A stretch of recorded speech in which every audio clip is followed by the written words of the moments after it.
Hey everyone, it's Veiled Terrors. Tonight there are 8 new, most disturbing true Alaskan small-town horror stories. These are real stories from workers who went to tiny Alaska towns for jobs, just regular people, janitors, mail carriers, store clerks. These towns only have a few thousand people and you can't drive there. Only planes or boats can reach them. In winter, it's dark all day and deadly cold. These workers thought they were just taking normal jobs that paid well, but they found out something was very wrong in these places. These stories are sourced from their final reports and messages. If you're new, subscribe for more true scary stories every night. Hit the bell too, turn off your lights. These 8 people took regular jobs in Alaska's smallest towns. But when you're that far from help in places nobody visits, bad things can happen. And once you start the job, you might not be able to leave. Let's begin. His name was Leo Vance, and he had been doing janitorial work for 8 years. He started right after high school when he couldn't afford college. He'd cleaned hospitals, office buildings, even a morgue once. You see some weird stuff working nights. People leave behind more than just trash when they think nobody's watching. But what happened during his 3 weeks at the Petersburg cannery changed everything he thought he knew about what's possible in this world. Some places aren't just haunted, they're hungry. He moved to Petersburg, Alaska in October 2023.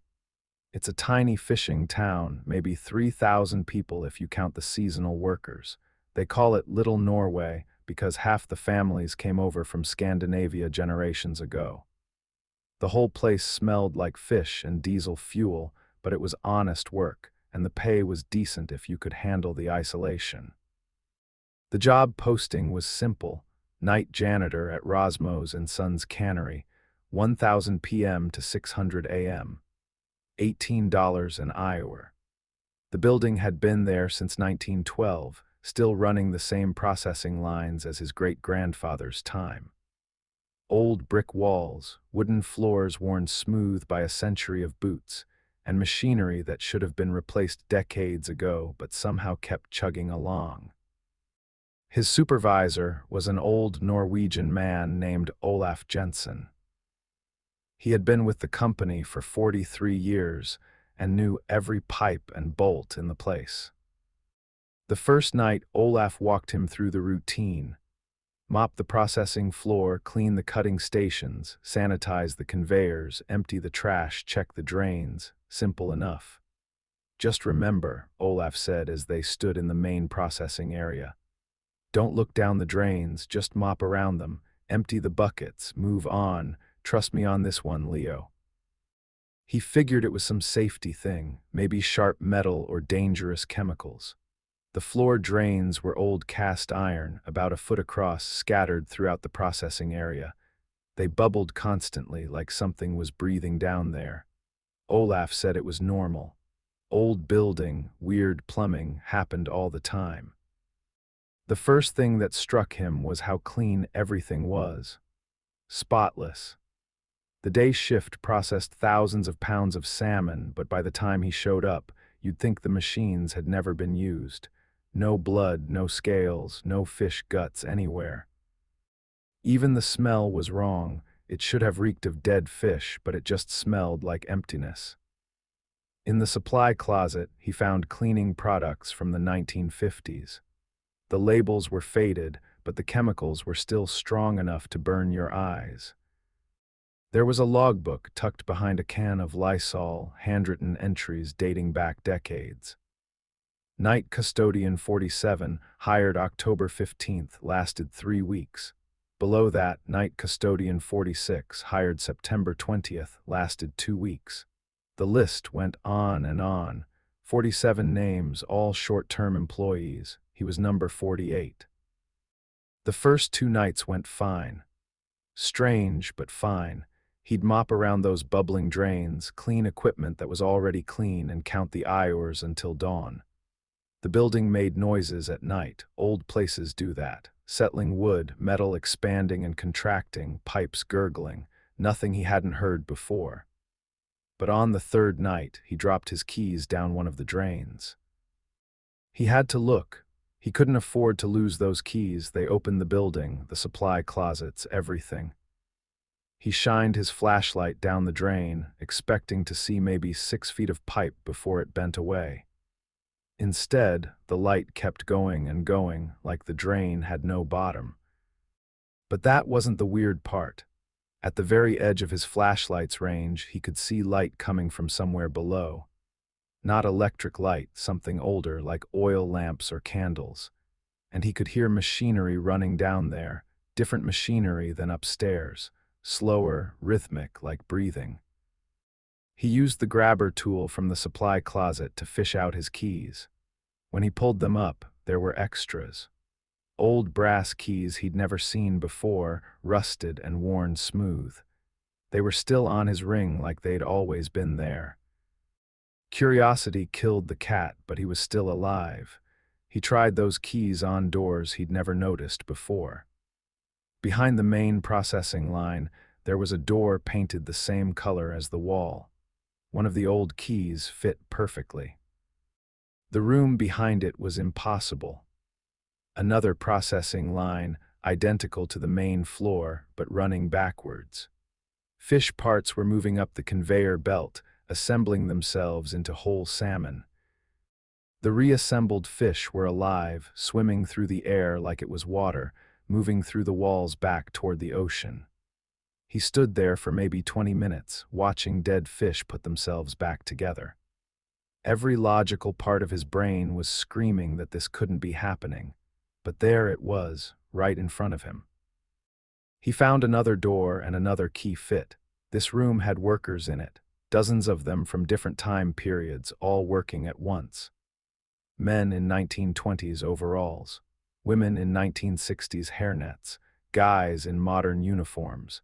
They couldn't see each other, just worked through each other like ghosts occupying the same space but in different times. The drain bubbling got worse after that. The water, if it was water, started overflowing.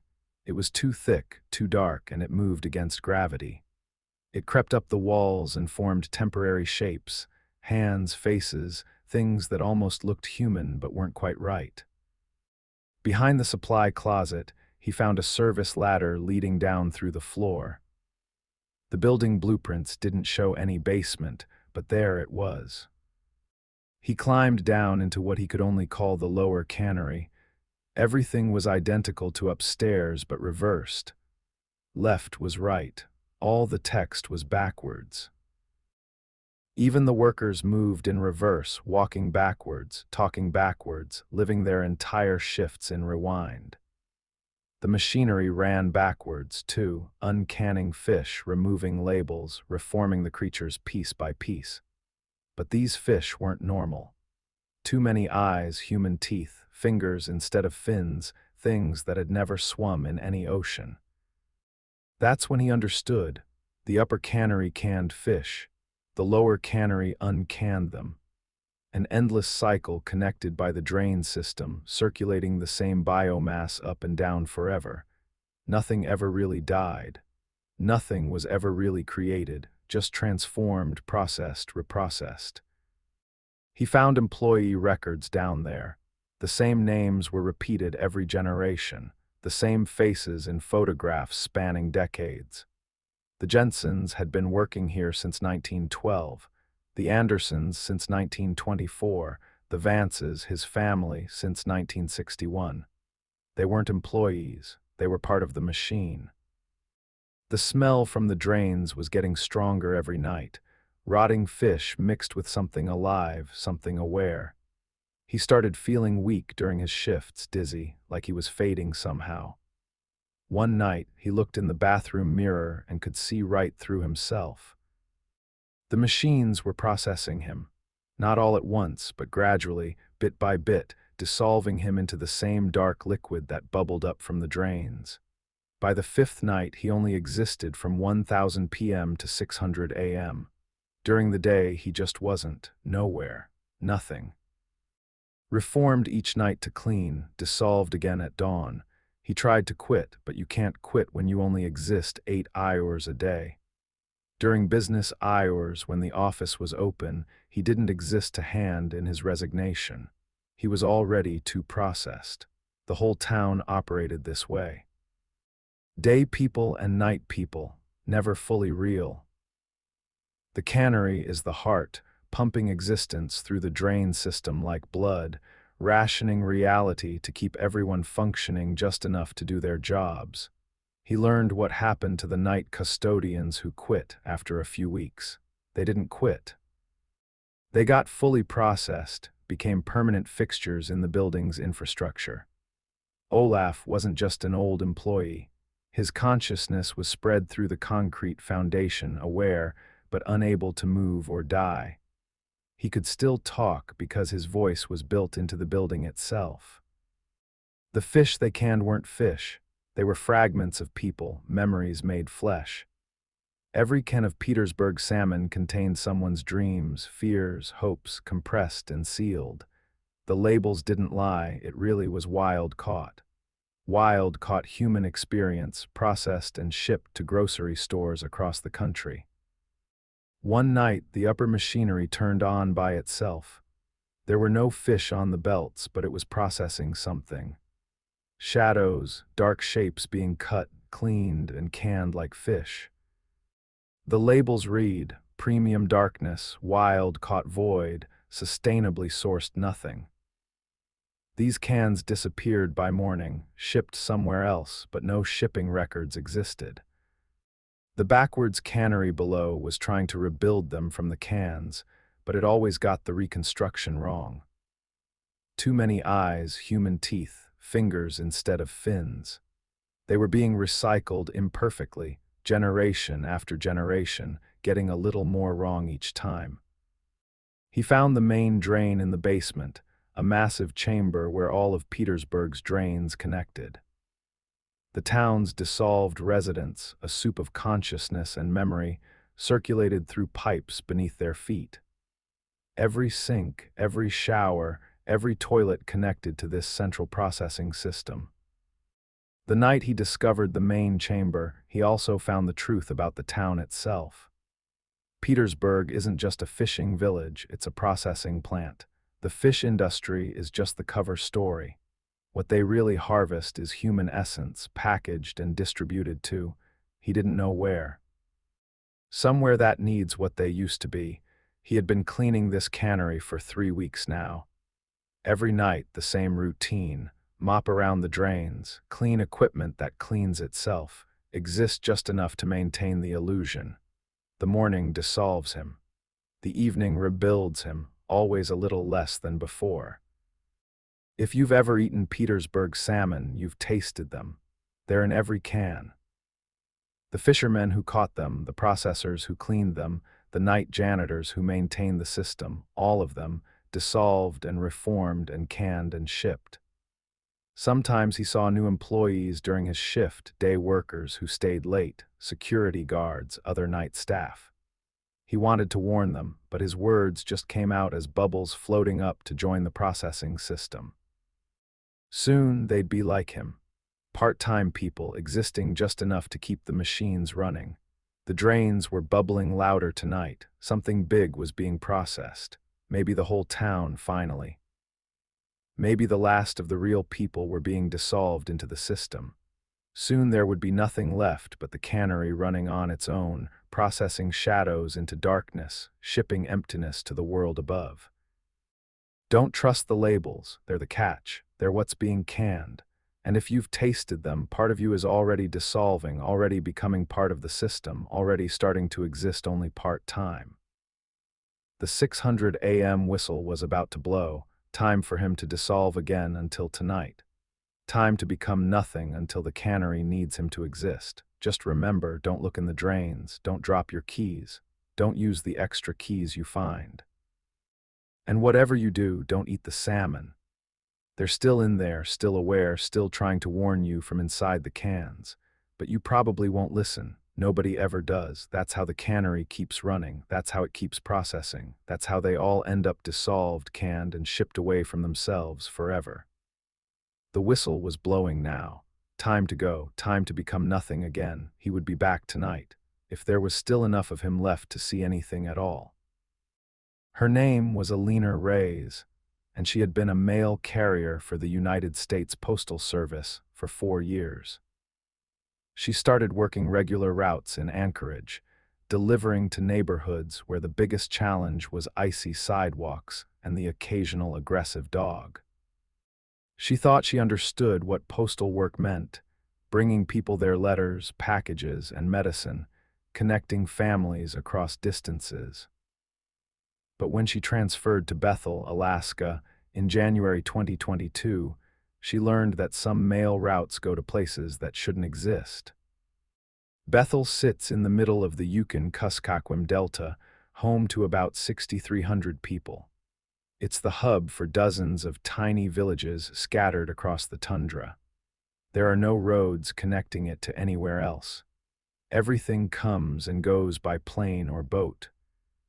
Her job was simple: sort packages at the main post office, load them onto small aircraft, and fly with bush pilots to deliver mail to 56 surrounding villages. Most of these places have fewer than 100 people living there. The pay was good, better than her Anchorage route, and she liked the idea of helping isolated communities get their medicine, food, and letters from family. These villages depended on them completely. Without mail delivery, they'd be cut off from the world. Her first month was exactly what she expected. She'd arrive at the post office at 600 in the morning, scan packages into the tracking system, organize them by destination, and load them into the cargo areas of Cessnas and Piper Cubs. The pilots knew every village by heart: Napaskiak, Akiak, Chiluksak, places with names she had to practice pronouncing. They'd fly low over endless white tundra, land on frozen rivers or tiny airstrips, deliver the mail, and fly back. It was routine work, peaceful even. Then she started noticing packages addressed to villages that weren't on any map. The first time she saw one, she thought it was a mistake. The address read Shadows, Alaska, in neat handwriting. She'd never heard of it, and it wasn't on her delivery list. When she asked her supervisor about it, the woman just shrugged and said some villages had old names or were unofficial settlements. "Silas will know where it goes," she told Alina, pointing to one of their most experienced pilots. Silas Croft, no relation, despite the similar name, had been flying mail routes in Alaska for 23 years. He was a quiet man with weathered hands and eyes that had seen everything the wilderness could throw at him. When Alina showed him the package, he nodded and took it without explanation. "Load these in the special section," he said, pointing to a separate area of the cargo hold. "I handle those deliveries myself." Over the next few weeks, more packages appeared with similar addresses: Nunivak Void, Timeline Junction, north of Forgotten Creek. The return addresses looked normal: Amazon warehouses, stores in Anchorage, families from the lower 48. But the recipient names were strange: the keeper of Kuselvac, Void Walker 7, the Timeline Mender. What bothered her most was the weight. Every single one of these mysterious packages weighed exactly 17 pounds. It didn't matter if it was a shoebox or something the size of a small refrigerator. When she lifted it onto the scale, the digital display always read 17 pounds. She started checking the tracking numbers, but they didn't exist in the system. These packages were invisible to the USPS database. Silas wouldn't talk about them. Whenever she asked, he'd just say it was part of an old agreement and change the subject. But she could see him getting tense every time they loaded the special packages. His jaw would clench, and he'd double-check their fuel levels like he was preparing for a much longer flight than usual. On February 15th, Alina convinced Silas to let her ride along on one of his special deliveries. She told him she needed to learn all the routes in case she had to substitute for him someday. He didn't look happy about it, but he agreed. They loaded 8 regular packages for a kiak and 3 special packages bound for places she'd never heard of. Silas performed his usual pre-flight inspection, but she noticed him checking systems twice. He seemed nervous, which wasn't like him at all. They took off at 1,000 in the morning under overcast skies. The flight to a kiak took 40 minutes over familiar territory, frozen rivers, scattered buildings, the occasional dog team. They delivered the regular mail without incident, refueled, and then Silas turned the plane north. "Where exactly are we going?" she asked through the headset. "You'll see," was all he said. They flew north over empty tundra for over an hour. She kept checking the GPS, but they were heading into areas marked as uninhabited wilderness. No villages, no airstrips, no landmarks of any kind, just endless white snow stretching to the horizon.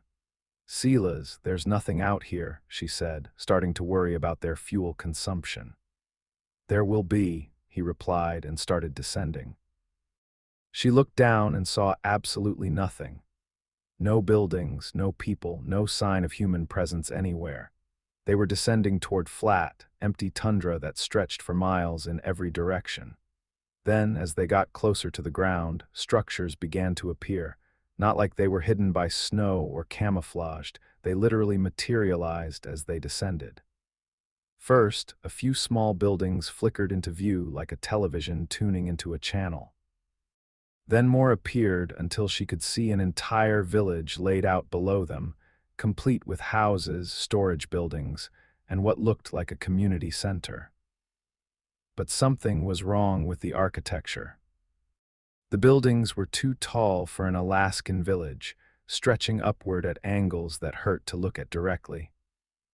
The roofs didn't sit right on the walls, and the windows were positioned in ways that made no geometric sense. It was like someone had built a village from memory, but had gotten all the proportions wrong. Silas landed on what appeared to be a packed snow runway, though she hadn't seen it until they were almost touching down. As soon as they came to a stop, people began walking toward the plane. From a distance, they looked normal. Men and women in parkas and winter boots, just like you'd see in any Alaska village, but as they got closer, she realized something was off about their faces. They were too symmetrical, too perfect. Every feature was exactly where it should be, but somehow that made them look completely wrong. All of them were the exact same height. All of them walked in perfect synchronization. When one turned their head to look at something, they all turned their heads at exactly the same moment, like they were sharing one mind. "Don't stare," Silas whispered. "Just help me unload."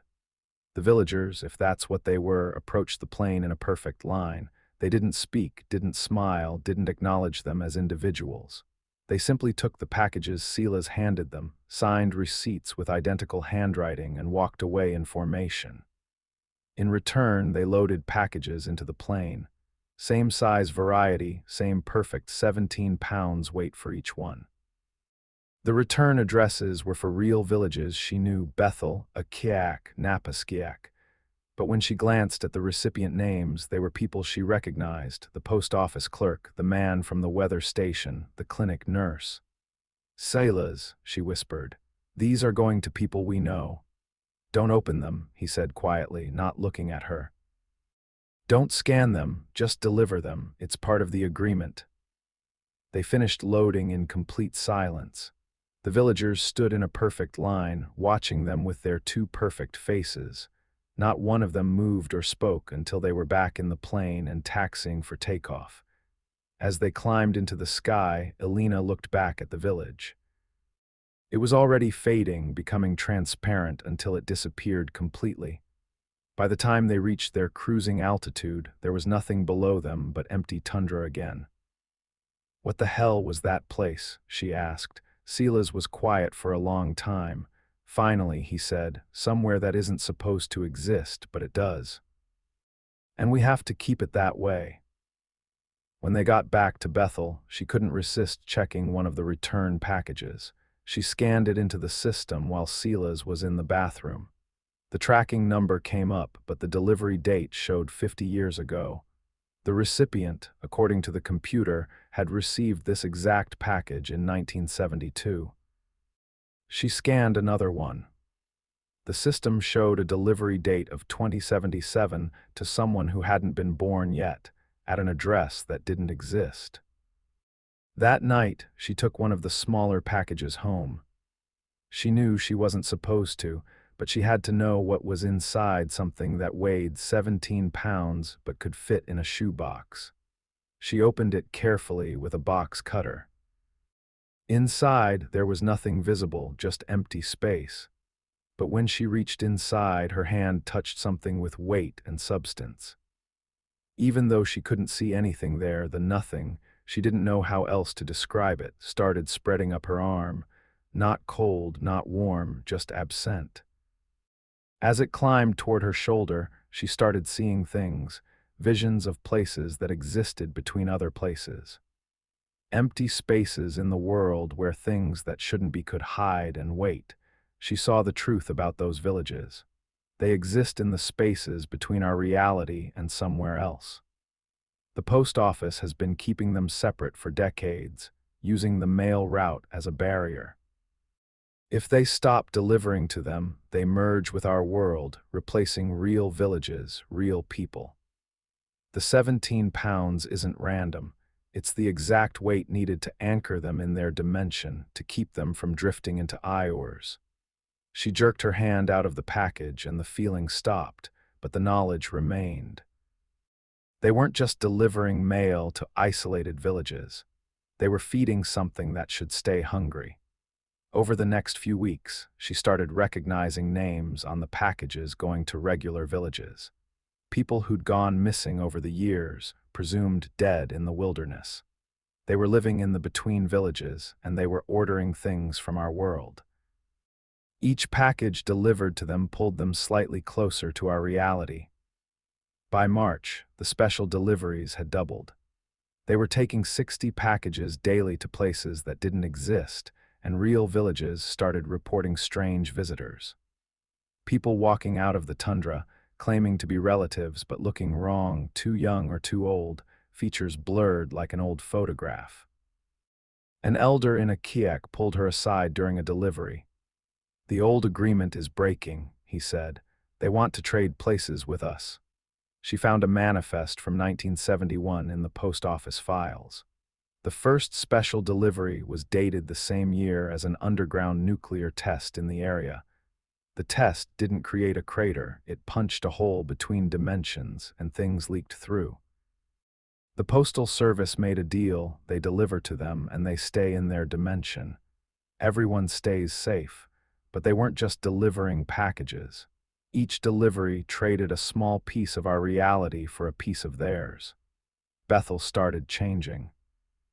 Buildings appeared overnight that she could swear weren't there the day before, streets that led nowhere, people who looked familiar, but she couldn't place where she'd met them. The nowhere villages were overlapping with the real ones, a gradual invasion disguised as a mail route. On April 1st, she showed up for work and found a different building. Same address, but the interior was laid out wrong. Her coworkers were people she didn't recognize, but they knew her name, knew her history, acted like they'd worked together for years. They showed her photos from company parties she'd never attended. But there she was in the pictures, smiling next to people she'd never met. The nowhere villages had partially merged with theirs, creating false history, false memories, false people. The real Alina Reyes was somewhere in the between space, and she was her replacement from nowhere. But somehow she remembered being real. Silas was gone, replaced by a pilot who looked identical but spoke backwards unless he concentrated hard on forming words correctly. He pretended not to notice when he said things like morning good instead of good morning. Packages started arriving addressed to her, at addresses she'd never lived at, from people she'd never met.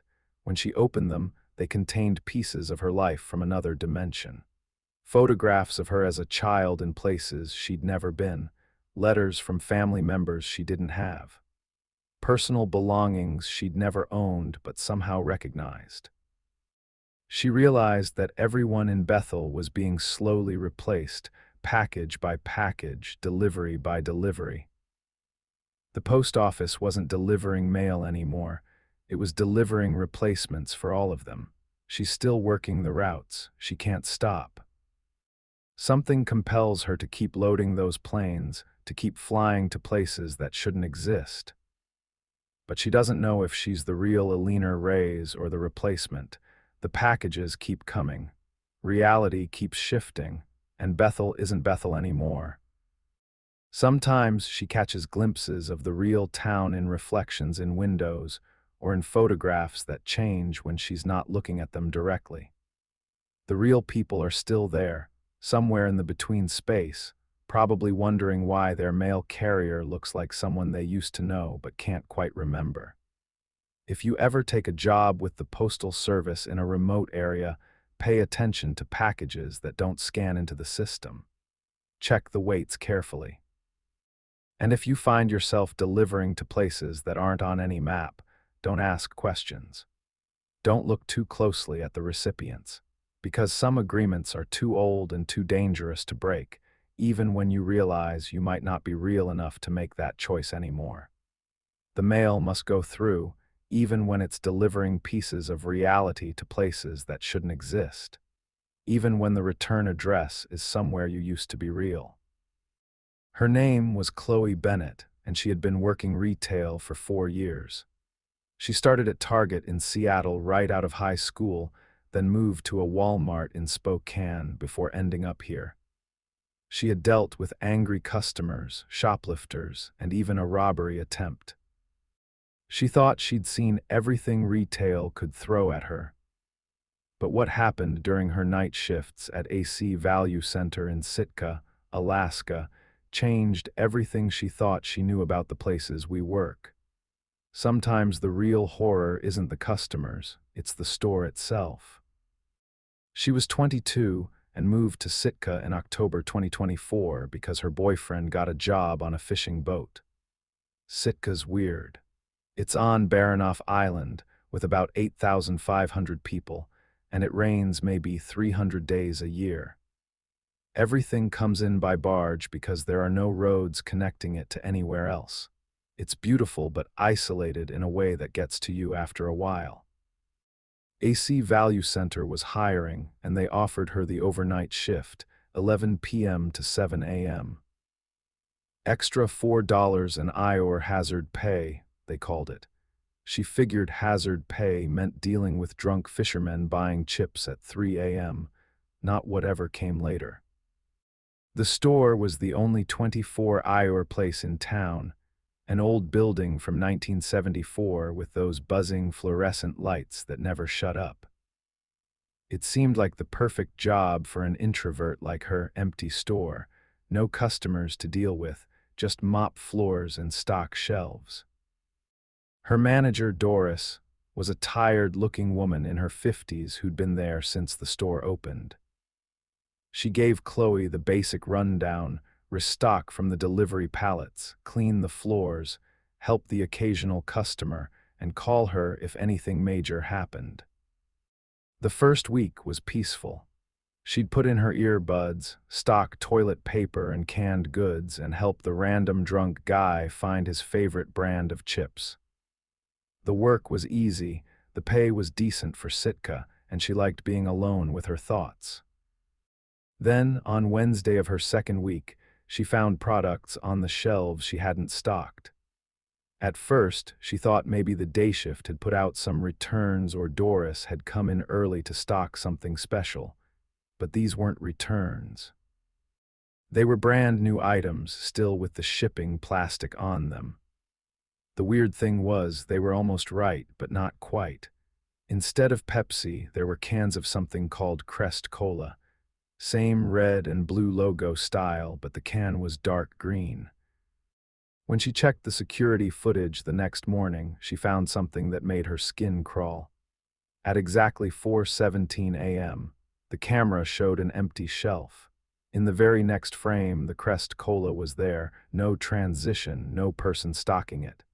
Empty shelf, then full shelf. She asked Doris about it when she came in at 7.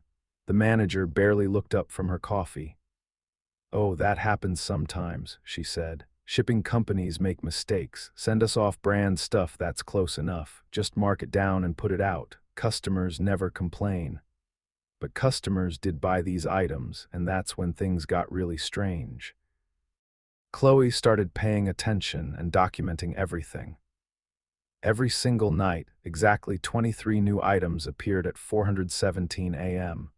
Always food products, always almost but not quite versions of real brands.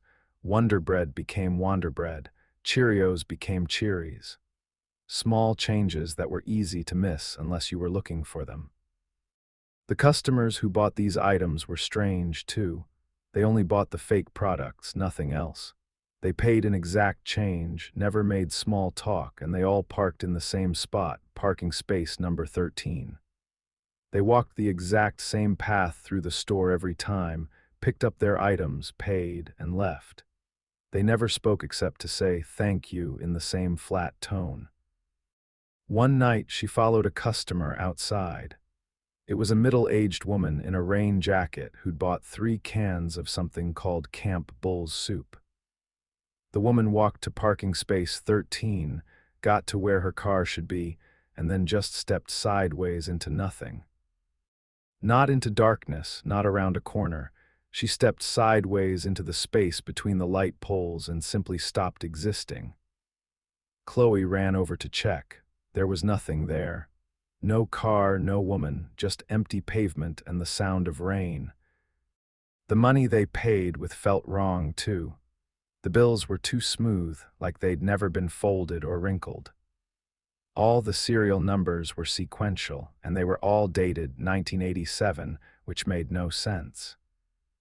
She tried one of the products herself, the Wonder Bread. The moment she swallowed a bite, she felt disconnected from her body for hours, like she was watching herself stock shelves from outside her own head. It was terrifying, and she threw the rest away. That's when she started digging deeper. She found the store's original blueprints in Doris's office. AC Value Center was built right over the original Russian cemetery from 1804. The cemetery was supposed to be moved when they built the store, but she did some research at the library. Ground-penetrating radar from a 1990s survey showed over 400 bodies still buried beneath the building. The night customers started recognizing her after that. One whispered, "Chloe from the better store," while buying something called Camp Bull's soup. Another one said, "You're so much younger here," in a voice that sounded sad and hollow. Then the products started getting personal. Items appeared with employee names on them. Chloe's last meal pasta with an ingredients list that included regret and missed opportunities. Dylan's dinner rolls. Dylan was the day shift cashier. Marcus's meat sauce. Marcus worked produce.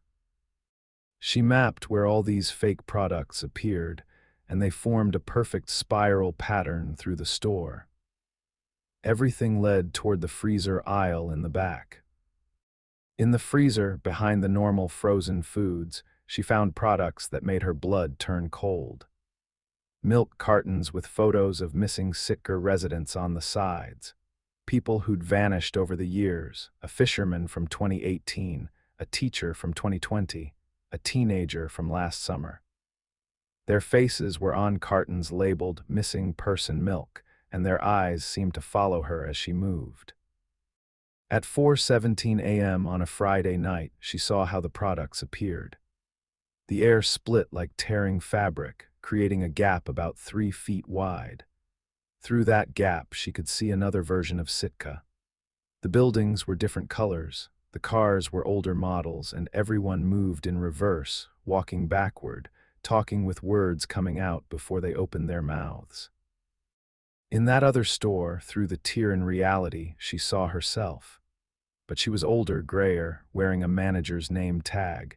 The other Chloe looked directly at her and mouthed the words, "Don't let them complete the spiral." Then the tear closed, and she was alone again with 23 new, impossible products. The situation got worse fast. The next night, 46 products appeared. The night after that, 92.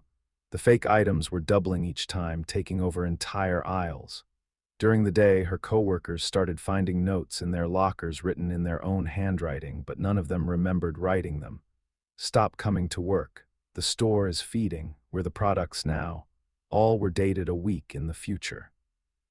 The day shift customers started shopping in reverse, too. They'd walk backward through the aisles, take items off the shelves, and put them back in their carts, then leave with empty carts and somehow pay negative amounts on their receipts. The freezer aisle started extending itself. It had been maybe 20 feet long when she started working there. Now it was 40 feet, then 60, growing longer each night. The temperature was dropping throughout the entire store, and she had to wear her coat during her shifts. She found herself in security footage she didn't remember. There she was, stocking shelves on her nights off, smiling wrong, too wide, too long, like someone else was wearing her face. The other employees reported the same thing. They were all working shifts they'd never signed up for, with no memory of being there. The cash registers started printing receipts for purchases from decades ago, 1987, 1963, 1804, going backward in time. The dates got older each night, like the store was reaching further and further into the past. The fluorescent lights began pulsing in rhythm with something underground. If you put your ear to the floor, you could hear it, a slow, steady heartbeat coming from beneath the building. That's when she understood. The store wasn't built on a cemetery. The store was the cemetery. It was feeding on them, on the customers, on everyone who entered. The buried bodies from 1804 were still down there, still working, stocking an underground store that mirrored the one above. She tried to quit. She called Doris and told her she was done, not coming back. But she kept waking up at work anyway, mid-shift, with no memory of driving there. Her car would be in the parking lot, her time card punched in, the register drawer open and waiting for her. The two realities were merging. Customers from both versions of Sitka were shopping at the same time, passing through each other like ghosts. The fake products now included items like employee paste, with ingredients listed as Chloe, 22, Dylan, 19, Marcus, 34, still fresh. The freezer aisle had grown so long it reached the back exit, blocking it completely. The temperature throughout the store was now below freezing. Her breath came out in clouds, and ice was forming on the shelves. The night customers finally told her the truth. They were them, the employees from the other Sitka where they'd never escaped. The store existed in multiple realities, harvesting workers from each one, selling them to versions of themselves from other worlds. She found the source under register number 3, a wooden trapdoor that led down to the original cemetery. The bodies down there were still moving, still stocking shelves in an underground store that had been operating since 1804. They couldn't stop, wouldn't stop, had been working the night shift for over 200 years. She made a decision. She grabbed bottles of bleach and ammonia from the cleaning supplies and poured them over the spiral pattern the fake products had made throughout the store. The chemical reaction tore reality completely open. Both versions of Sitka became visible at the same time, and she could see the other employees trapped in their endless shifts. She ran through the tier into what she hoped was the better reality, the one where the cemetery had actually been moved, where the store was just a normal grocery store. She made it through just as the tier sealed behind her. But she's not safe. This Sitka looks the same, but she's been watching AC Value Center. Last week, she saw a job posting for night shift workers. Extra $4 an hour hazard pay. And yesterday, she noticed they have a new product on the shelves. Something called Crest Cola in dark green cans. The spiral is starting again. It always starts again. Somewhere in some other reality, she's still there, stocking shelves at 417 a.m., getting older and grayer, wearing a manager's name tag. If you ever take a night shift job anywhere, pay attention to the products. If brands start appearing that are almost right but not quite, if customers pay with bills that are too smooth, if you find yourself working shifts you don't remember, run. Run before you become part of the spiral. Because once the store starts feeding, there's only one way out, and you might not like the reality you end up in. His name was Arthur Finch, and he had been working as a janitor for 12 years. He started right after high school, working at hospitals and office buildings across the lower 48. He had cleaned up blood, vomit, and things he didn't like to think about. He'd worked double shifts during flu seasons, cleaned crime scenes when the police were done, and mopped floors during medical emergencies.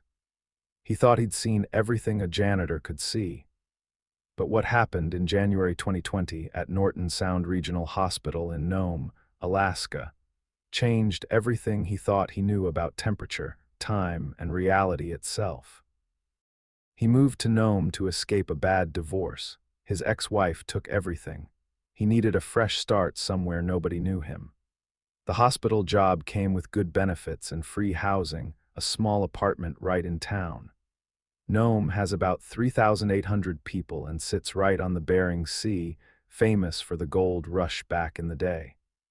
What he didn't know was that Nome was famous for something else now, something the tourist books don't mention. His first day was January 15th, 2020.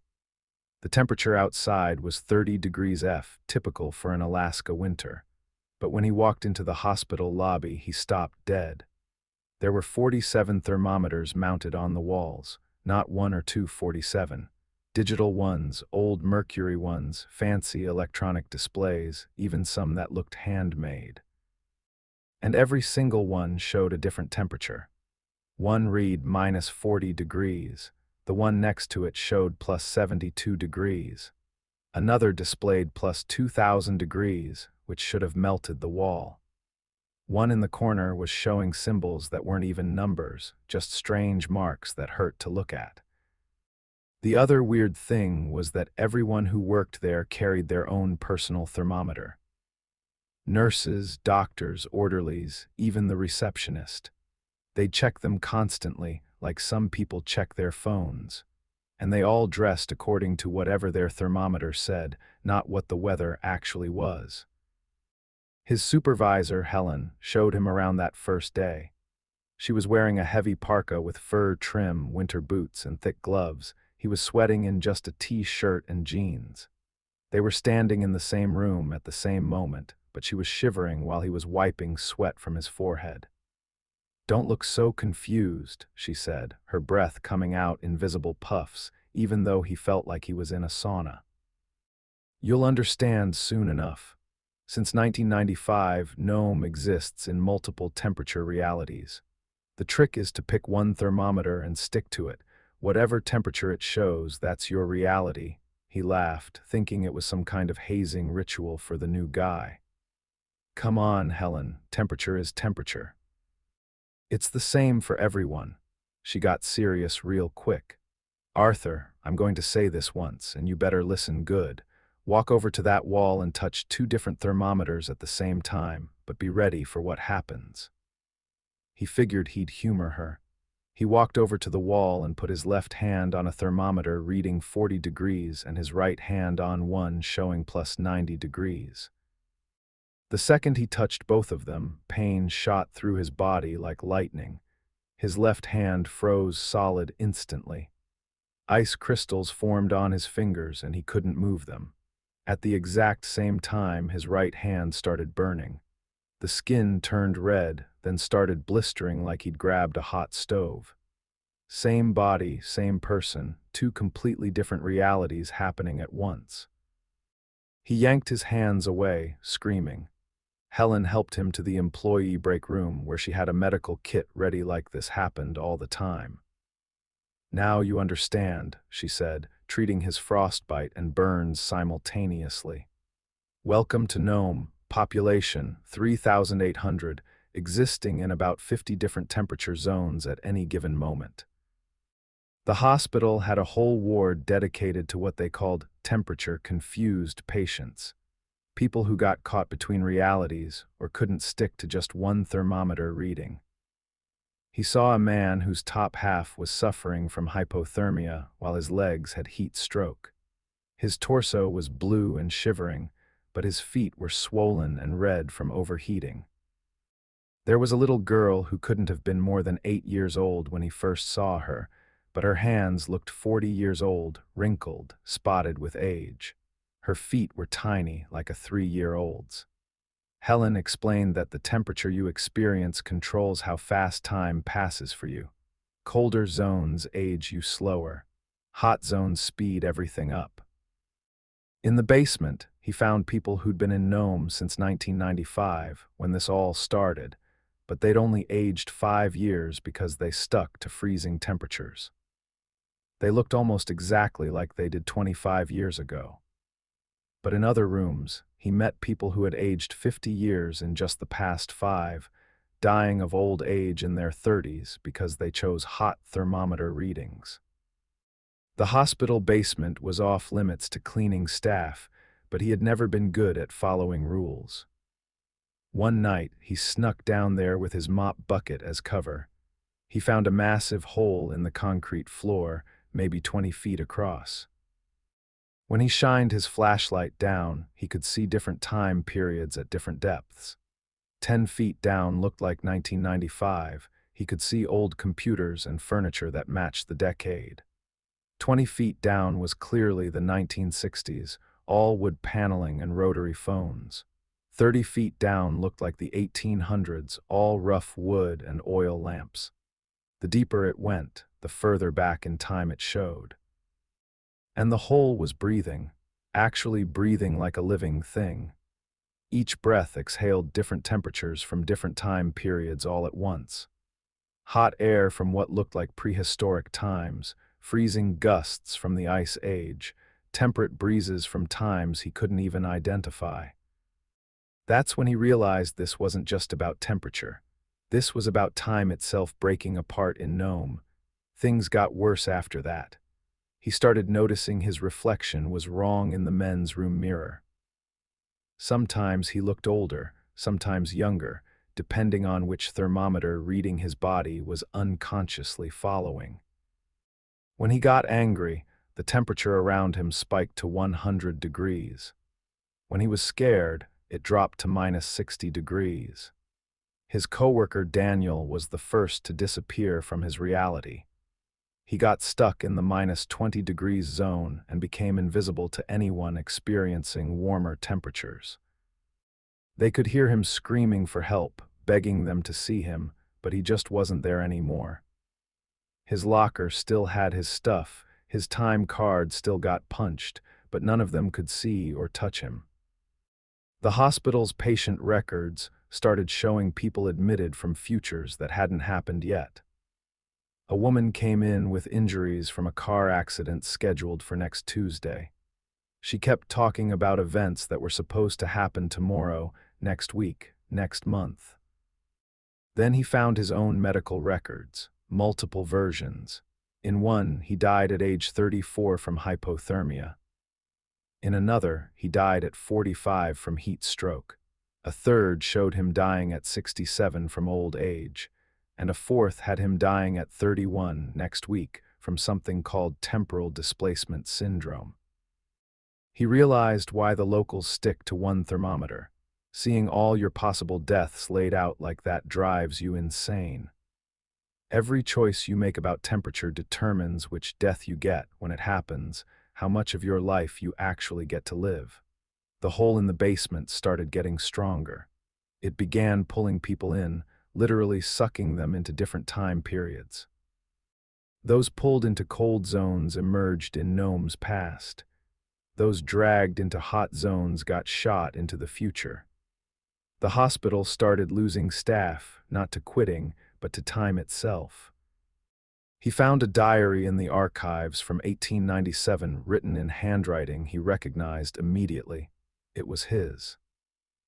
He'd been pulled back over a century, lived an entire life as a prospector during the gold rush, and died in 1923, all before he was even born in 1989. The past him had left the diary knowing the future him would find it, but that wasn't the strangest part. Future versions of him had left messages carved into hospital walls, warnings about specific dates. December 15th, 2020, don't go to work. December 18th, she's not who she seems. December 25th, you die today. December 15th came and he didn't go to work. He stayed in his apartment all day, doors locked. But when he woke up on December 16th, he was at the hospital anyway. The past him had gone to work, creating a paradox. He'd experienced not going to work, but he'd also experienced going to work, both at the same time. That's when he met the other versions of himself. 7 of them, all from different temperature zones. They were all janitors, all divorced, all made the same life choices, but they'd aged differently depending on their thermometer readings. The oldest looked 89 years old because he'd been living in the plus 89 degrees zone. The youngest looked about 20, stuck in a hot zone that reversed his aging. "We're not different people," the oldest version explained. "We're the same person split across different realities. Every person in Nome is actually one of only about 50 real people. But there are thousands of versions of us existing in different temperature zones." The hole wasn't a hole at all. It was the spot where reality couldn't decide which timeline was real, so it kept all of them running at the same time. December 18th, he figured out what "she's not who she seems" meant. His ex-wife showed up at the hospital. She'd tracked him down, come to Nome to work things out. But she existed in a plus 90 degrees reality while he was experiencing plus 55 degrees. They could barely see each other, like looking through thick fog. She was aging rapidly in her hot zone, going from 30 years old to 80 in just 3 days. He tried to pull her into his temperature zone, but it split her apart. Part of her stayed old, while another part reversed back to being an infant. Both versions of her existed at the same time in the same space. The hospital stopped admitting new patients. How do you treat someone when half their body is freezing and half is burning? How do you take vital signs when a person's heart exists in 3 different time periods at once? On December 25th, all 7 versions of him tried to meet in the same place at the same temperature. The convergence killed 6 of him, but he absorbed all their memories, their experiences, their deaths. Now he exists in all temperature zones at the same time. He's aging and dying and being born constantly, experiencing every possible version of his life all at once. He can see Nome the way it really is now. It's not a town anymore. It's a temporal wound that won't heal. And they're all bleeding through it into different realities, different times, different versions of themselves that should never exist together. He still works at the hospital. All versions of him do, across all the temperature zones. Sometimes he's 25, sometimes he's 90, sometimes he hasn't been born yet. The tourists still come for the gold rush history, but they never stay long. Something about the temperature feels wrong to them, even if they can't put their finger on what it is. If you ever find yourself in Nome and you see those thermometers everywhere, don't touch more than one at a time. Pick your temperature and stick to it. Don't look too deep into mirrors. Don't trust the clocks, and whatever you do, stay away from the hospital basement. The hole is still there, still breathing, still pulling people into times they don't belong. Nome exists in 50 different realities now, maybe more. And somewhere in those realities, some version of you is already here, has always been here, will always be here, aging at the speed of whatever temperature you choose to believe in. Time isn't linear in Nome. Neither is temperature, neither is life or death or anything else you thought you could count on. And the scary thing is, he's starting to think Nome isn't the only place like this. He's starting to think reality is a lot more fragile than any of us ever imagined. His name was Owen Gray, and he had been working in wildlife management for Alaska Fish and Game for 6 years. He started right out of college with a biology degree, thinking he'd spend his time tracking bears or studying caribou herds. Instead, he became what they call a fish counter. It sounds boring, but it's actually crucial work. Every salmon that swims up Alaska's rivers gets counted during spawning season. These numbers determine fishing quotas, conservation efforts, and tribal harvesting rights. One miscounted season can affect an entire ecosystem. He had counted fish on 12 different rivers across Alaska. The Kenai during the King's Salmon Run, the Copper River for sockeye. He even spent a brutal winter counting steelhead on the Sidduk. He had worked through bear encounters, equipment failures, and whether that would make most people quit. His supervisor always said he was reliable, the guy who'd stick it out when others packed up and left. But what happened in May 2021 on the Copper River near Cordova changed everything he thought he knew about his job. Some things in Alaska aren't meant to be counted. The assignment came up suddenly. Elias Vance, the regular counter for the Cordova station, had quit mid-season. He had just packed up after 2 weeks and driven his truck straight to the airport, leaving behind all his gear, his notes, everything. The regional office needed someone experienced to finish the count, and Owen volunteered. Cordova pays double because it's so remote, only 2,200 people, accessible only by plane or boat, surrounded by glaciers and endless rain. The job itself was straightforward. Sit in a wooden tower platform 18 miles upriver from town, watch salmon swim upstream, and click a mechanical hand counter for each one. During peak season, he should be seeing 8,000 to 12,000 fish daily. The tower overlooked a narrow section where the entire run had to pass through. There was no cell service, no internet, just him and the river for 12 hour shifts. The drive out took 2 hours on a muddy access road that barely qualified as a trail. The tower sat about 20 feet above the water on steel posts driven deep into the riverbank. Inside was basic, a chair, a small table, weather protection, and that mechanical hand counter. It looked like something from the 1970s, all metal and springs with a reset button on the side. Every click advanced the number by 1. His first day, everything went perfectly. The salmon were running strong, bright red sockeye heading upstream to spawn. He counted 7,456 fish by the end of his shift. His fingers were sore from clicking the counter, his eyes tired from staring at the water. But he felt satisfied. This was good, honest work. The kind of data that actually mattered. The second day started the same way. A steady stream of salmon, mechanical clicking, numbers climbing. But when he finished his count at the end of 12 hours, something was wrong. The counter showed 7,457, but he had counted exactly 7,456 fish, the same number as yesterday.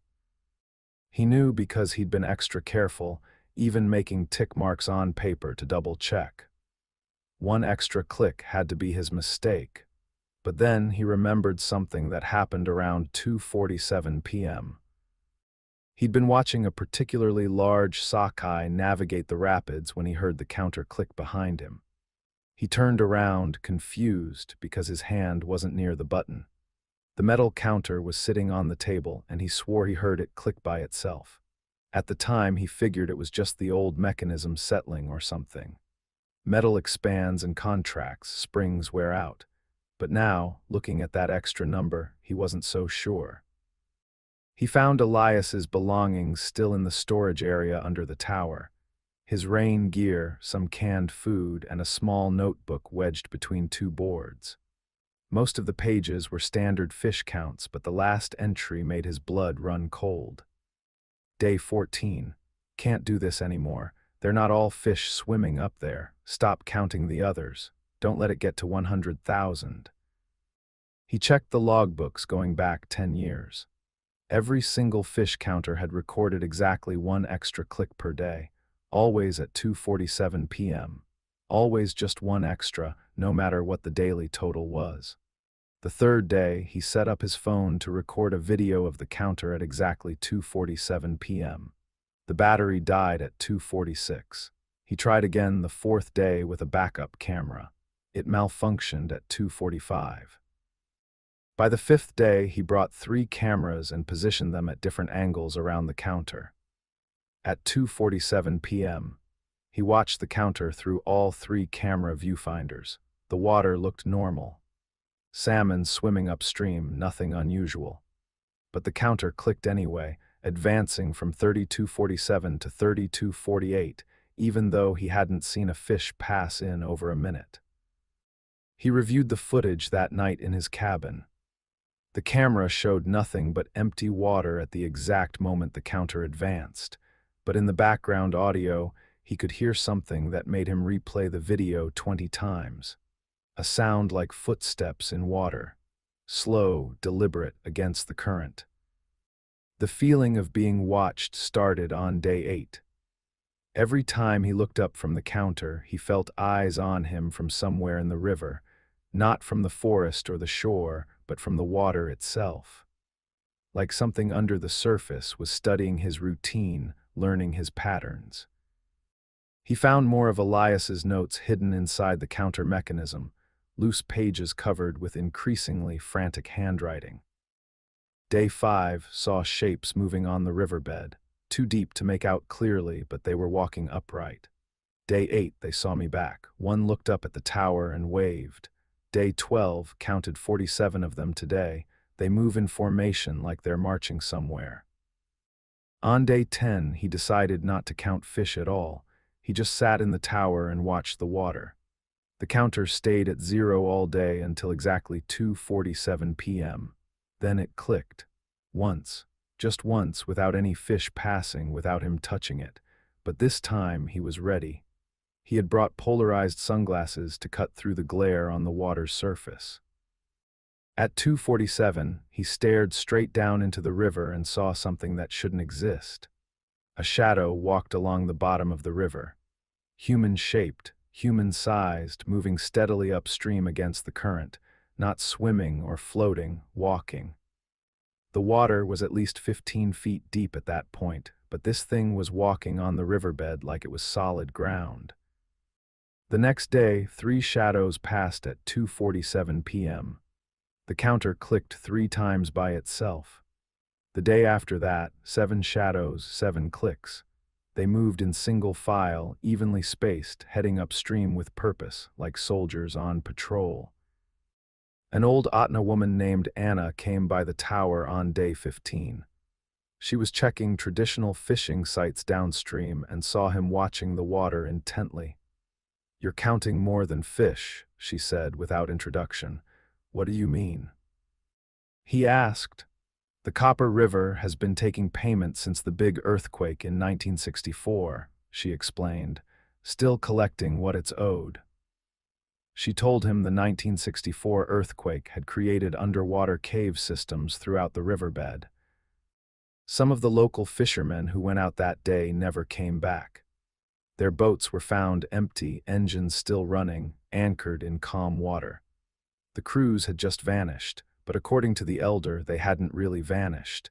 They'd gone into the river and never come back out. Bodies underwater don't decompose the same way, she said. Cold water, no oxygen, they just keep walking. He followed the river upstream on his day off, hiking along the bank to see where the shadows were heading.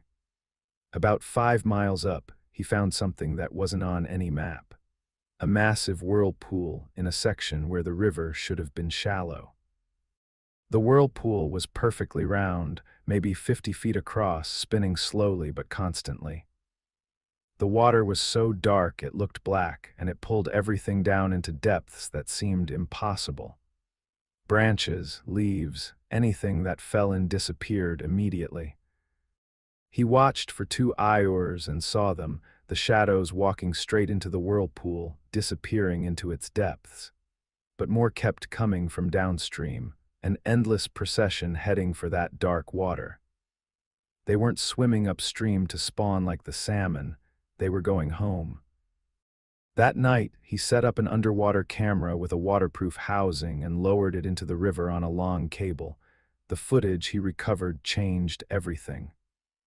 The shadows had faces, human faces with open eyes and moving mouths. They looked up at the camera as they passed, and their expressions were alert, aware, purposeful. These weren't corpses drifting with the current. They were people still conscious, still walking, still counting. He enhanced the audio from the underwater recording. Beneath the sound of rushing water, he could hear voices, dozens of voices, all counting in unison.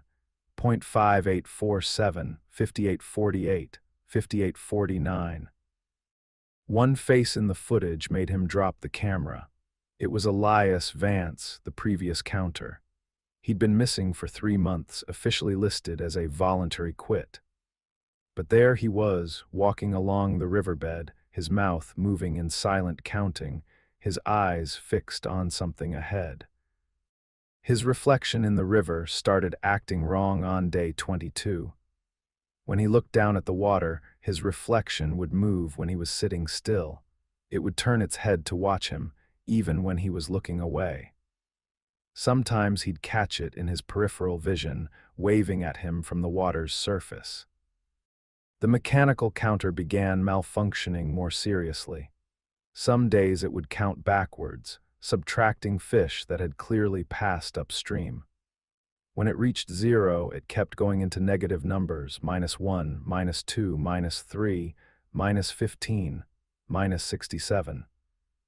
On days when the counter went negative, he started seeing shadows walking downstream instead of up. They emerged from the river at night, leaving wet footprints in the mud around his cabin. The footprints led directly to the base of his tower, up the ladder rungs, and stopped at his chair. They were still damp in the morning. He started coughing up river water despite never swimming or falling in. His lungs felt heavy, waterlogged, even when he was breathing normally. Every breath tasted like silt and fish scales. The salmon began acting strangely, too. Instead of swimming upstream in steady lines, they started swimming in circles, thousands of them, creating small whirlpools throughout the river. In the center of each whirlpool was a shadow person, standing with arms outstretched, somehow controlling the fish. That's when he understood the horrible truth. They weren't counting salmon runs. They were counting how many people the Copper River had taken over the decades. Every person who drowned, disappeared, or been pulled into those underwater caves. The counter wasn't measuring fish. It was taking inventory of the dead.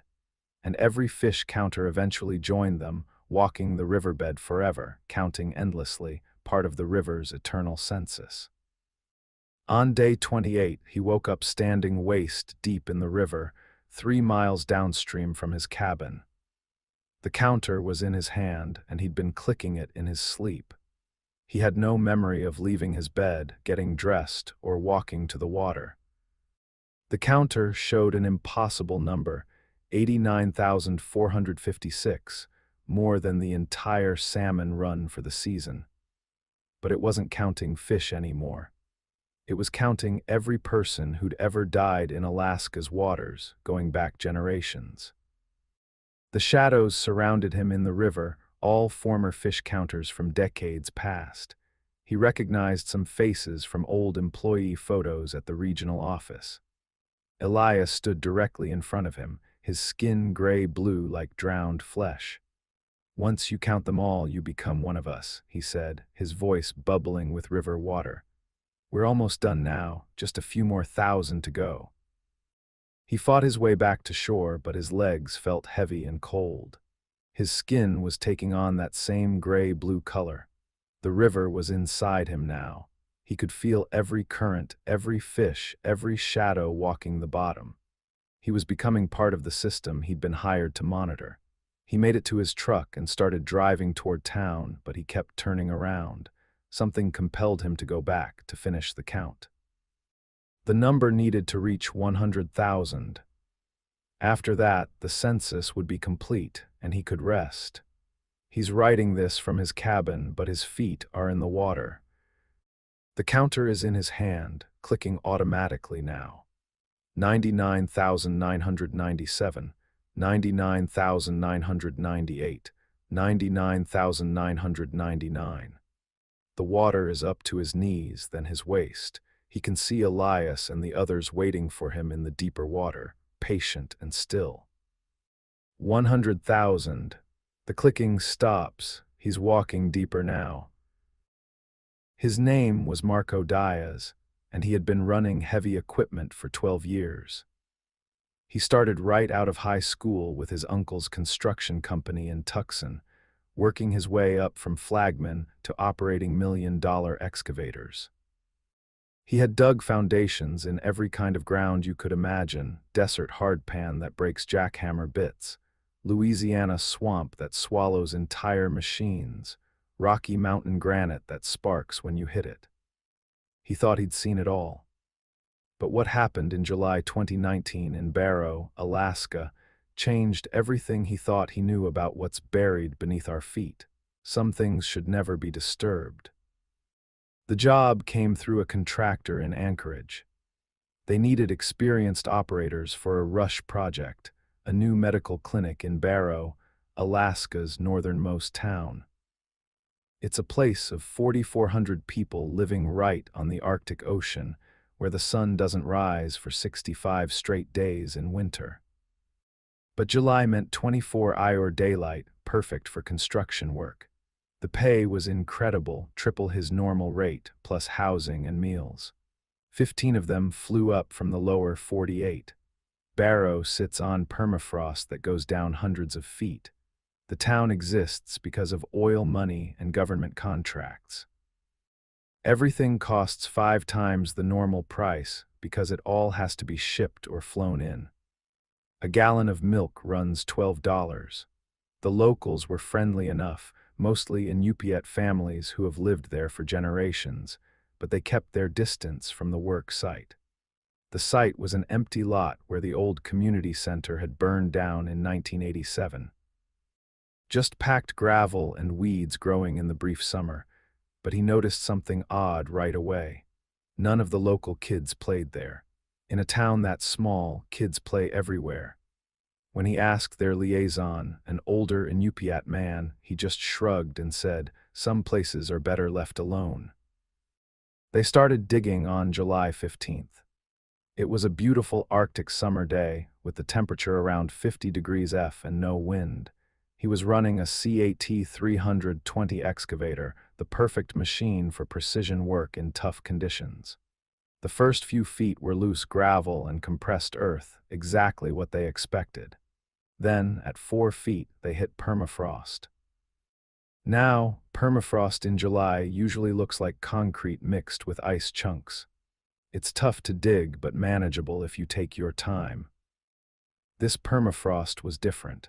It had perfect layers, each one exactly 18 inches thick, separated by thin black lines that looked like someone had drawn boundaries with a ruler. He had never seen anything like it in 12 years of digging. Natural permafrost forms gradually over thousands of years. You get rocks, soil, organic matter all mixed together in irregular patterns. This looked artificial, like someone had built it layer by layer. The first layer had normal stuff frozen inside: Red Bull cans, iPhone charging cables, McDonald's receipts dated 2019. Modern trash that could have blown in from anywhere. That made sense. Layer 2 looked older: Nokia phones, Blockbuster video rental cards, newspapers with headlines about September 11th, all from around 2001. Perfectly preserved in the ice like they'd been flash frozen yesterday. That's when things got weird. Layer 3 had newspapers dated July 2034, 15 years in the future. The headlines made no sense. President Garcia signs Mars Colony Act. Climate refugees reach 500 million worldwide. Tokyo Olympics canceled due to heat dome. The technology frozen in there looked advanced, like nothing he'd ever seen.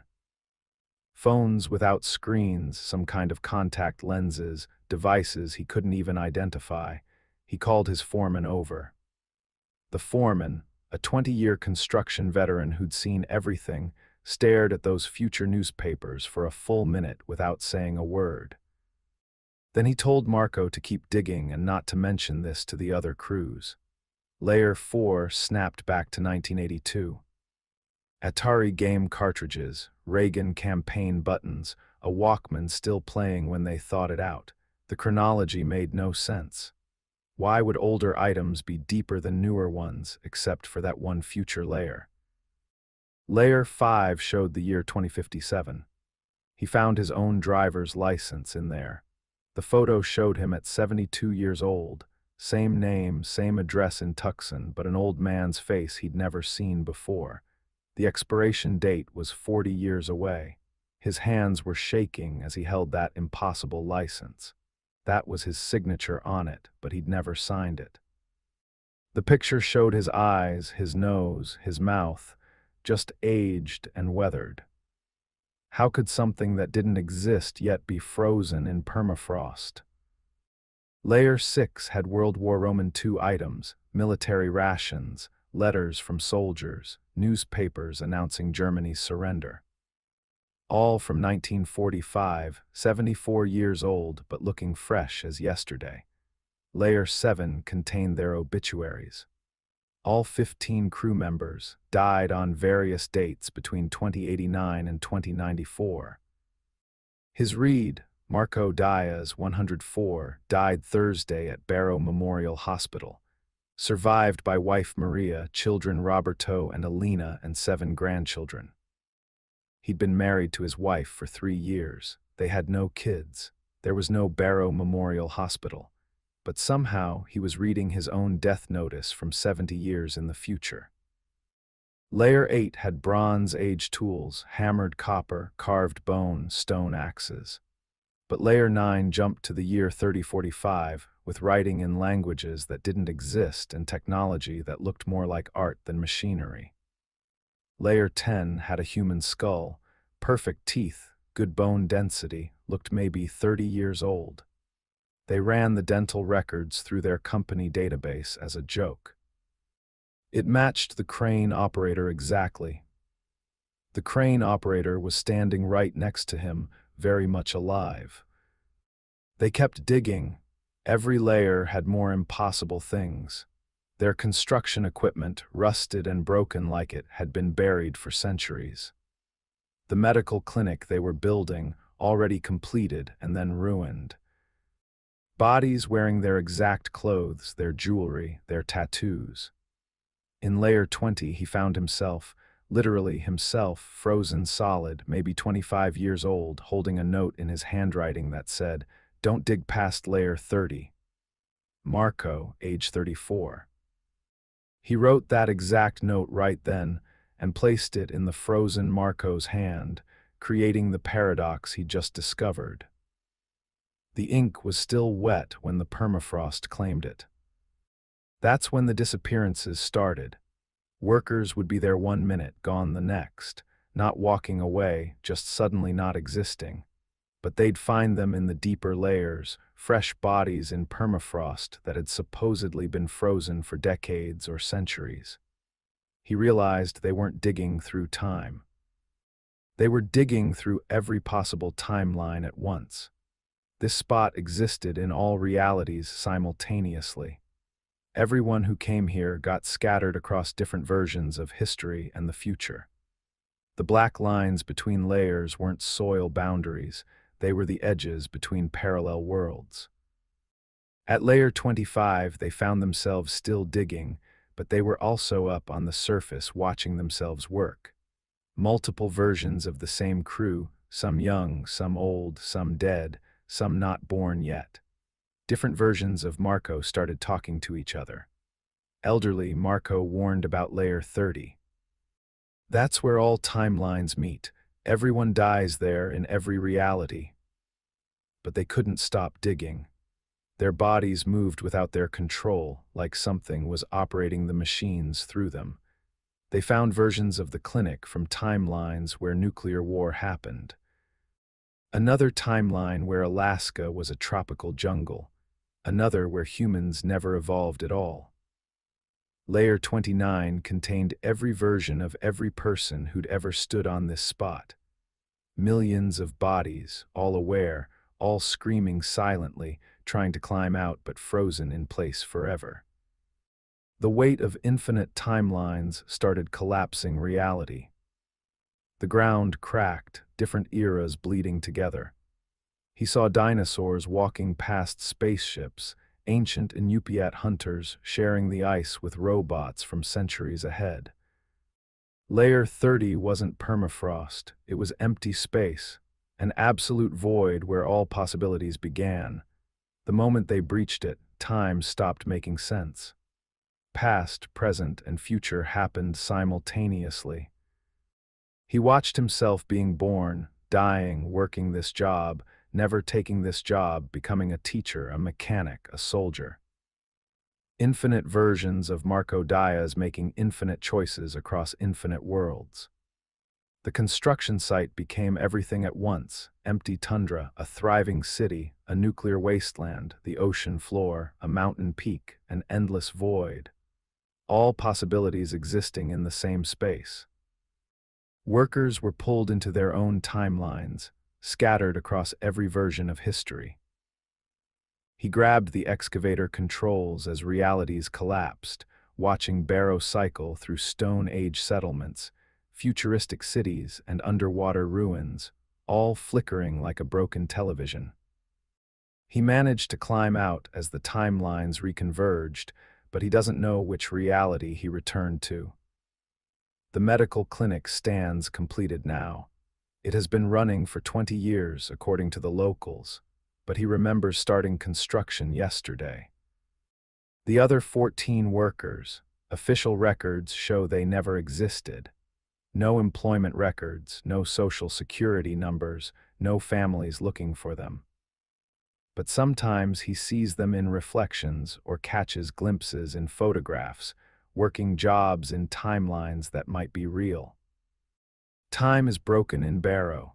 He stayed in town, got a job at the oil facility, and married a local woman named Maria. They have 2 children, Roberto and Alina. Sometimes he finds old receipts in his pocket for things he hasn't bought yet, in stores that don't exist. The lot where they dug is empty again. The clinic exists and doesn't exist, depending on which timeline you're observing from. The locals still avoid it. They know some places connect to everywhere and everywhen, and most people aren't meant to see all their possible lives at once. He's 47 now, or maybe 31, or possibly 83. He checks his driver's license daily to see which age he is in this reality. Sometimes he remembers dying in that permafrost. Other times he remembers never coming to Alaska at all. If you ever get offered construction work in Barrow, Alaska, turn it down. Some foundations go deeper than any building needs, and some things buried in the earth are better left undisturbed. The ground remembers every possibility, and once you've seen all your lives spread out in frozen layers, you'll never be sure which one you're actually living.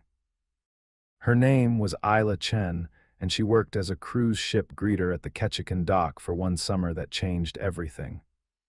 She was 24, fresh out of college with a tourism degree, and this seemed like the perfect first job.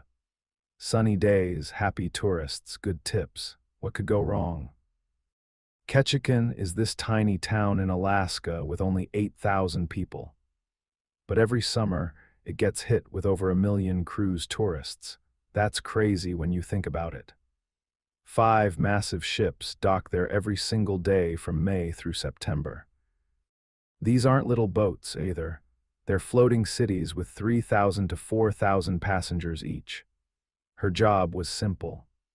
Stand at the dock wearing a traditional tea-lingot vest, smile at tourists, point them toward the shops on Creek Street, and answer basic questions. Where's the bathroom? How far is the totem park? What time does the ship leave? Easy stuff. The pay was decent, and she got to practice her customer service skills. But right from her first week in May 2022, she noticed something weird that nobody else seemed to care about. The docks were always chaos when ships arrived. Thousands of people would pour off these huge boats like ants, all excited to see authentic Alaska in their 4-hour stop. They'd flood the tiny downtown, buy overpriced salmon and souvenirs, take pictures by the creek, then hurry back before departure. Except some of them didn't hurry back. She started noticing it during her second week. She'd see groups of tourists walk off the ship, count them as they passed her station, then watch the ships pull away hours later. But her numbers never matched. People were missing, and nobody seemed to notice except her. At first, she thought maybe they were extending their stay. Ketchikan is beautiful. She couldn't blame them for wanting more time, but when she asked her supervisor about it, he just shrugged. Some tourists change their travel plans, he said. Not our problem as long as they don't cause trouble. But here's the thing, she called around to the hotels. None of them had any extended bookings. No tourists were checking in for extra nights. These people weren't staying in town, they were just gone. The missing tourists all had something in common, too. Before they vanished, they'd come up to her with this weird look in their eyes and ask the same question. Can you tell me about the old Ketchikan? Not historic Ketchikan, not early Ketchikan, the old Ketchikan, and when they asked, their eyes looked wrong. Their pupils were too big, like they were seeing things that weren't there. It gave her chills every time. She started paying closer attention. The pattern was exact, 7 people from every ship, never 6, never 8, always exactly 7, and they all walked the same route after asking about old Ketchikan. They'd head up Creek Street, past the old brothel museum, and disappear into the forest behind town. She decided to follow one group to see where they went. It was a Tuesday in late May. The Norwegian Star had just docked, and right on schedule, 7 passengers approached her. A family of 4, an elderly couple, and a young woman traveling alone, all with those strange, wide pupils. "Excuse me," the father said. "Can you tell us about the old Ketchikan?" She gave them directions to the museum, but instead of going there, she watched them walk up Creek Street in perfect formation. They didn't talk to each other or look around at the shops. They moved like they were following invisible instructions. She stayed back about 50 feet and followed them. They stopped at an old totem pole from 1892 near the edge of the forest. One by one, they touched it. The father first, then the mother, then each kid, then the elderly couple, then the young woman. They touched it in the exact same spot, like they'd done this before. Then they walked straight into the forest. Here's where it gets impossible to explain. The trees seemed to close behind them. Not like branches moving in the wind, the actual tree trunks shifted together like a door closing. The path they'd taken just disappeared. She ran to where they'd entered the forest, but there was nothing. A solid wall of trees, no path, no way through. It was like they'd walked into another world. That night, she couldn't sleep. She kept thinking about those 7 people and how they'd just vanished. So she went to the library and started looking up old records about Ketchikan. What she found made her blood run cold. In 1900, Ketchikan had exactly 7,000 residents. The most recent census showed 8,000. It had grown by exactly 1,000 people over 122 years. But when she checked birth records, death records, and immigration data, the math didn't work. There weren't enough babies born or people moving there to account for that growth. So, where did those extra 1,000 people come from? She dug deeper into the historical records. That's when she found shipping manifests from the early 1900s that made no sense. They listed cruise ships docking in Ketchikan in 1898 and 1900, ships like the Queen Mary, which wasn't even built until 1936. The next day at work, she asked her supervisor if she could see the security footage from the docks. He thought it was weird, but let her into the little office where they kept the monitors. "We've got cameras going back about 15 years, he said, pulling up the computer. "What are you looking for?" "Just want to see the passenger counts," she lied. But when he pulled up footage from previous years, she saw something that made her question her sanity. The cameras showed ships docking at empty berths. Berths where no ships were visible, but the passenger manifests showed thousands of people disembarking from nothing. On the monitors, she could see crowds of people walking off invisible ships, becoming solid and visible only when they stepped onto the dock. They materialized out of thin air. "Do you see that?" she said, pointing at the screen. Her supervisor looked where she was pointing. "See what? That's just an empty berth." He couldn't see them. The invisible passengers were only visible on the security cameras. Over the next few weeks, she started recognizing some of these invisible passengers walking around downtown. They wore clothes from different time periods: 1950s dresses, 1920s suits, some in outfits that looked like they came from the future.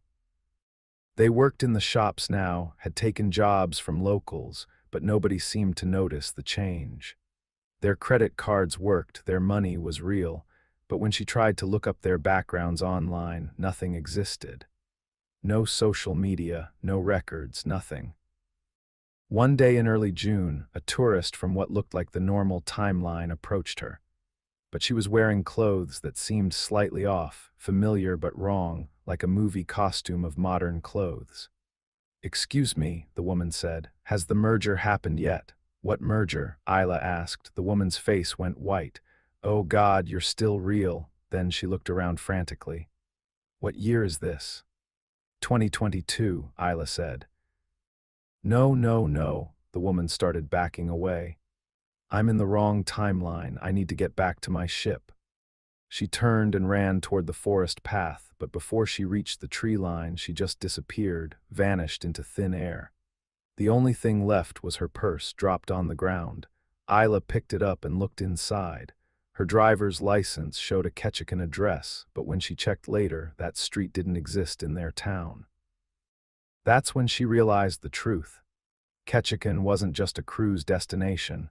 It was some kind of port for ships from different timelines.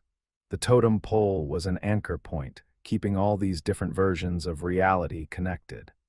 Every cruise season, they were exchanging people with other timelines. Their tourists would disappear into the forest and end up in different versions of Ketchikan. Meanwhile, tourists from those other timelines would appear at their dock. She started getting up early to watch the sunrise over the harbor.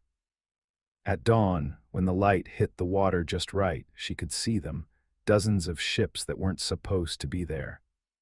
Massive vessels with impossible designs, some floating in the air above the water, others that looked like they were made of light. The exchange was getting faster. By mid-June, it wasn't 7 people per ship anymore. It was 14, then 21. Then entire tour groups would vanish into the forest while invisible crowds materialized at the dock. Downtown Ketchikan started changing. The same buildings existed in the same spots, but they were different versions of themselves. A saloon from the 1890s occupied the same space as a modern coffee shop, while a building that looked like it came from the future existed in the same location as the hardware store. She found herself serving coffee to 3 different versions of the same tourist from different decades, and none of them could see the others. The breaking point came on June 15th. 5 cruise ships arrived at the same time, but only one was from their timeline. The other 4 were from different versions of history. Thousands of temporal tourists flooded downtown, all looking for different versions of Ketchikan that existed in their timelines. The buildings started shifting and changing to match each group's expectations. And then something happened to her. She started existing in all the timelines at once. She could see young Isla from the 1990s, current Isla from 2022, and old Isla from some future timeline, all working the same dock, greeting tourists from the past, present, and future simultaneously. The totem pole, their anchor point, began to crack. She could hear it groaning like old wood under pressure. All the timelines were bleeding together permanently. July 4th, 2022, was the last normal day she remembers. After that, Ketchikan existed in every moment of its history at the same time. Walking through downtown, you'd age and get younger depending on which temporal zone you entered. The 1890s saloon district made you grow a beard and speak differently. The future district gave you knowledge of technologies that hadn't been invented yet. The cruise ships still come, but now they never leave. They're stuck in eternal docking loops, arriving over and over again from different timelines. She quit her job, but it didn't matter. She's still there, greeting infinite tourists as every version of herself that ever existed. She's 15-year-old Isla getting her first summer job. She's 24-year-old Isla discovering the truth. And she's 80-year-old Isla who's seen every possible timeline. If you ever take a cruise to Ketchikan, you'll see her at the dock, all versions of her. And you'll see every version of yourself, too, every choice you've made, every path you've taken, every possible life you could have lived. Just don't ask about the old Ketchikan. Because once you do, your eyes will change, your pupils will grow wide, and you'll join the 7 who walk into the forest. And there's always room for 7 more. His name was Ethan Cole, and he had been working security for 12 years. He started small, doing mall patrols and office buildings in Anchorage, then worked his way up to industrial sites. He got his Level 3 certification and even did some armed transport jobs. He had handled drunk workers, equipment thieves, and more than a few emergencies that would make most people quit. But what happened during his 3 months at the Valdez Marine Terminal changed everything he thought he knew about this job. Some places aren't just dangerous, they're hungry. The Valdez Marine Terminal is where Alaska's oil pipeline ends. It's massive, over 1,000 acres of tanks, pipes, and loading docks where supertankers fill up with crude oil from Prudhoe Bay. The town of Valdez itself has maybe 4,000 people, rebuilt completely after the 1964 earthquake destroyed the original settlement. Everything there feels temporary, like the ground might swallow it all again. He was hired for the night watch, 6 p.m. to 6 a.m. 12 hours of monitoring the terminal while the day crew slept. The pay was good, really good, which should have been his first warning. Nobody pays that much for routine security work. The terminal manager, Bill Peterson, gave him the tour on his first day. Dozens of storage tanks, each one holding over 500,000 barrels of crude oil, miles of pipeline connecting everything. Security cameras covering every angle. A radio system with direct lines to the Coast Guard and the fire department. Tank 7's been offline for maintenance, Peterson mentioned as they walked past it. Don't worry about that one, just make sure nobody gets too close. Tank 7 looked the same as the others from the outside, a massive steel cylinder maybe 8 stories tall, painted white with red numbers. But something felt wrong about it. The air around it was colder. His radio crackled with static whenever he got within 50 feet, and even the seagulls avoided flying over it. His first week was exactly what he expected. Patrol the perimeter fence every 2 hours, check IDs of late workers, monitor the security cameras from the control room, write reports about absolutely nothing happening. The other guards warned him about boredom being the biggest enemy on the night shift. They were wrong. It started with sounds from Tank 7. Not the normal settling noises you get from metal structures cooling down at night. These were voices. Thousands of them, all talking at once, but muffled like they were underwater. He checked the maintenance logs. Tank 7 hadn't been pumped or filled in over 6 months. It should have been silent. The voices got clearer each night. Sometimes he could almost make out words, but in languages he'd never heard before. Old languages, ancient languages. He started timing his patrols to avoid that section of the terminal, but the sounds followed him. His radio would pick up whispers when he was nowhere near Tank 7. The security cameras started showing people climbing the ladder on the tank's side, but when he looked with his own eyes, the ladder was empty. He pulled the camera footage to double-check. It was clear as day, workers in old Alaskan pipeline uniforms from the 70s and 80s climbing up Tank 7. He recognized some of the faces from memorial photos in the break room, workers who had died in industrial accidents over the years. But according to the timestamp, this footage was from last Tuesday. Every single person on those cameras had been dead for decades. The worst part was what they did when they reached the top. They'd look down into the tank and their faces would change. Terror, then relief. Then they'd jump in and disappear. The oil level never changed, though. He checked the dipstick readings every night, always the same. Exactly 347,000 barrels. That's when he made his first big mistake. He climbed up to look inside Tank 7 himself. The oil wasn't black like it should have been. It was darker than black, like looking into empty space. And it wasn't reflecting his face when he shone his flashlight down. Instead, he saw hundreds of other faces looking up at him. Men, women, even children, all floating just under the surface, all mouthing words he couldn't hear, all reaching upward with hands that almost broke through the surface tension. He dropped his dipstick into the oil to check the depth. The moment it touched the surface, the oil started climbing up the stick like it was alive, thick black liquid flowing upward against gravity, reaching for his hand.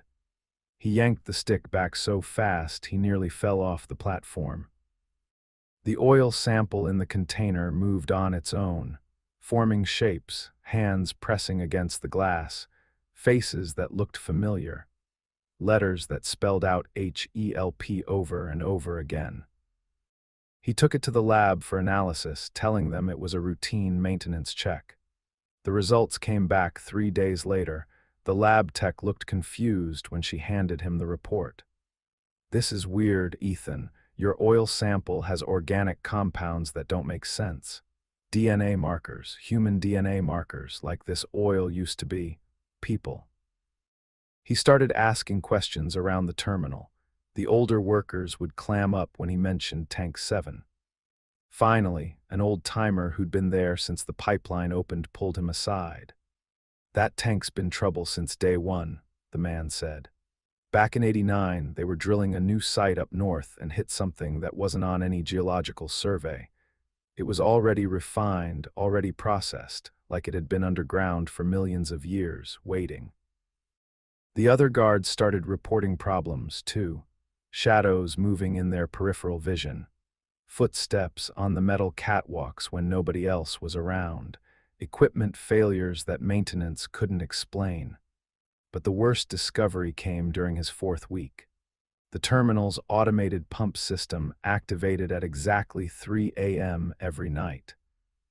He could hear the pumps running, see the pressure readings change on the control panel, but no ships were loading. So where was it going? He traced the pipeline network with his flashlight. Tank 7 was connected to the main distribution system, and oil was flowing out of it every night, flowing into the other tanks, contaminating them. The black liquid was spreading through the entire terminal like an infection. Workers who handled oil from the contaminated tanks started having the same nightmares, drowning in thick black liquid while voices spoke in languages they didn't understand. But these weren't dreams. They were memories. Memories from the people who'd become the oil millions of years ago. He found the geological reports that the company had tried to bury. The 1989 drill site wasn't unusual rock formations. It was a mass grave. Thousands of bodies from some ancient civilization, liquefied under pressure and time. They'd been conscious in that oil for millions of years, aware but unable to move, unable to speak, unable to die. The pipeline gave them hope, a way to spread, a way to find new hosts. His blood tests started showing hydrocarbon levels that shouldn't exist in living humans. His veins were carrying crude oil instead of just blood. Normal exposure, nothing to worry about. But he was changing. The voices from Tank 7 stopped being frightening. They were welcoming. Offering immortality. He learned the truth about the original Valdez, too. The earthquake in 1964 didn't destroy the town. The oil did, seeping up from underground reservoirs, converting the residents one by one until there was nothing left but empty buildings and black stains on the ground. Peterson, the terminal manager, finally told him everything. "It's not malicious," Peterson said, his eyes now completely black like the oil. "They just want to live again, to be part of the world instead of trapped underground." By his 10th week, half the terminal workers were more oil than human. They thought collectively now, sharing memories that went back millions of years. The tankers leaving Valdez weren't just carrying oil anymore. They were carrying them, liquefied and aware, spreading to gas tanks and engines worldwide. He felt himself dissolving during his last few shifts, becoming liquid during the darkest hours of night, seeping into cracks in the concrete, flowing through the pipeline network, testing what it felt like to be oil. He's writing this during his final solid hours. He can feel the petroleum calling to him, pulling him down into Tank 7, where he belongs, where they all belong. The conversion is almost complete, and he's not fighting it anymore. The beautiful thing is how far they've spread. If you've ever stopped at a gas station that carries oil from the Alaska pipeline, they're already inside your car, in your garage, seeping into your home's foundation, waiting patiently for you to join them. Don't worry, it doesn't hurt. The merger is actually peaceful, like falling asleep and waking up as part of something infinitely larger and older and wiser than anything you've ever imagined. Welcome to the collective. Welcome to immortality. Welcome to the black tide that connects us all.